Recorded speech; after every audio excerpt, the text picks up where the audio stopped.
Hello everyone! So ayan, so birthday po ng aking anak ngayon.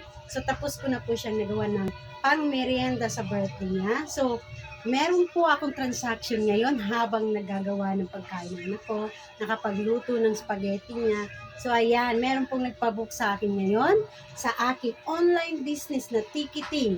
Ayan, yung aking Daliba ticketing, travel, and tour. So, successful booking ko ngayong araw na to sa cellphone ko lang po yun. Dahil ang aking business is an online business na meron pong one-stop shop. So, ayan, dabo ko na po siya January 20, ayan, 2024, Cebu to Manila. So, thank you sa nagtiwala sa aking Daliba ticketing, travel, and tour. And then, meron na po yung itinerary. So, send ko na lang po yan sa messenger niya.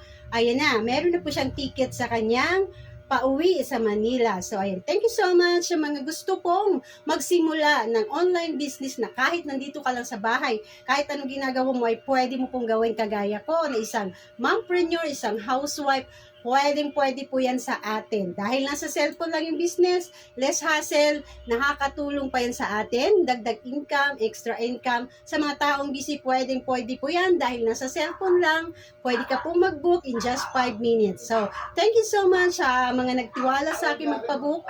Kaya ngayon, ako na yung magpe-prepare para pupunta sa main office dahil meron po kaming mga meet ng aming mga business partner ngayong araw. So, bye everyone and God bless po sa ating lahat.